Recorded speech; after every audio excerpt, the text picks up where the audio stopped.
Selamat siang, nama saya Matius Patrick Lakota dari tingkat 1B. Alat pertama yang saya presentasi adalah hematologi analyzer.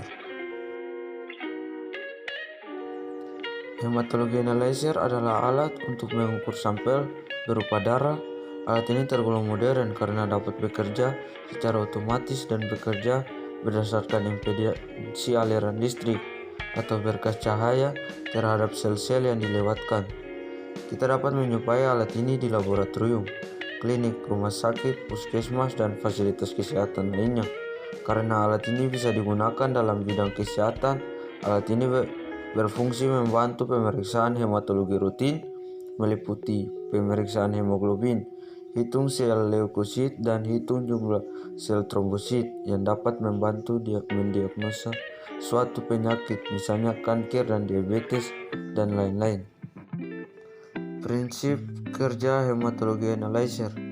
Prinsip kerja hematologi analyzer adalah sampel darah yang sudah dicampur dengan reagen diilusi sebanyak 200 kali. Proses hemologosing untuk mengukur jumlah leukosit.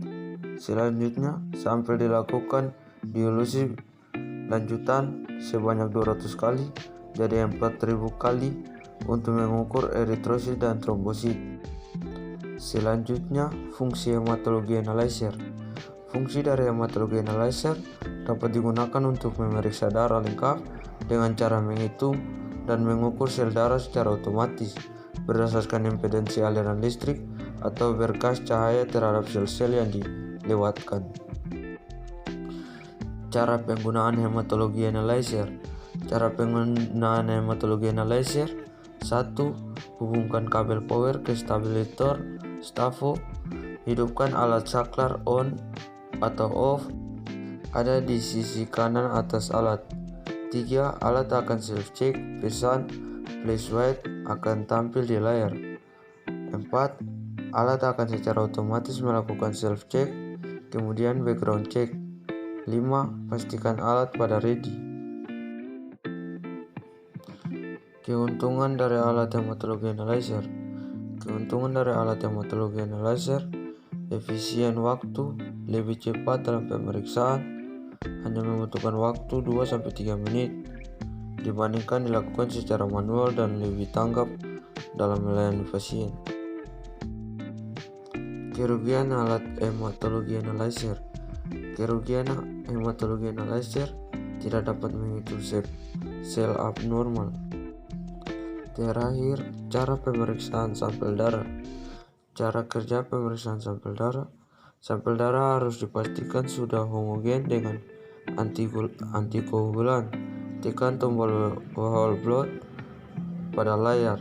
Tekan tombol ID, masukkan nomor sampel. Tekan enter. Tekan bagian atas dari tempat sampel yang berwarna ungu untuk membuka dan letakkanlah sampel dalam adaptor. Tutup tempat sampel dan tekan run. Hasil akan memicu pada layar secara otomatis mencatat hasil pemeriksaan. Kita masuk ke alat yang kedua, yaitu PCR. Pengertian dari PCR yaitu PCR merupakan singkatan dari polymer chain reaction, sebuah teknik biologi molekular yang memperbanyak salinan suatu darah rantai DNA yang spesifik. Biasanya DNA merupakan yang ingin diteliti atau diketahui oleh pelaku eksperimen. Contohnya seperti peneliti ingin mengetahui fungsi dari sebuah gen, atau seorang peneliti forensik ingin menggunakan penanda genetik untuk mencocokkan dengan DNA target. Pelaku kriminal. Goal dari proses PCR ini adalah untuk mencukupkan DNA target tertentu agar dapat dilihat dan dianalisis dengan peneliti. Reaksi PCR. Reaksi yang didapat dari menggunakan PCR, polymers chain reaction, bekerja dengan visualisasi menggunakan elektroforosis menggunakan mesin PCR konvensional. Dengan teknik ini hasil PCR hanya dapat dilihat terakhir setelah proses selesai menggunakan gel elektroforesis.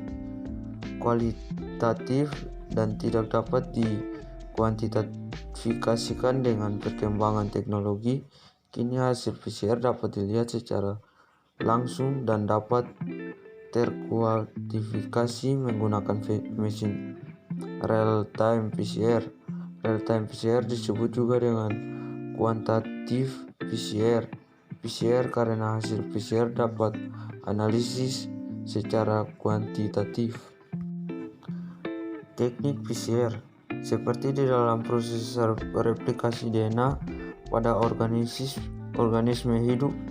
Teknik PCR juga membutuhkan sebuah enzim DNA polimers yang bertugas untuk membuat kopian standar DNA baru dengan menggunakan standar DNA yang sudah ada sebagai template. DNA polimers yang biasanya digunakan pada teknik proses PCR disebut dengan Taq polymers, yaitu enzim DNA polimers stabil yang berhasil diisolasi dari bakteri thermophilic ekstrim Thermus aquaticus yang hidup di dinding geyser.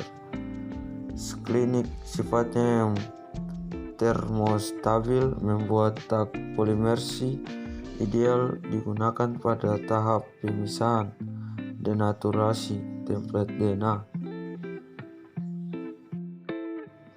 Sekian dari presentasi saya tentang alat laboratorium hematologi analyzer dan PCR. Thank you.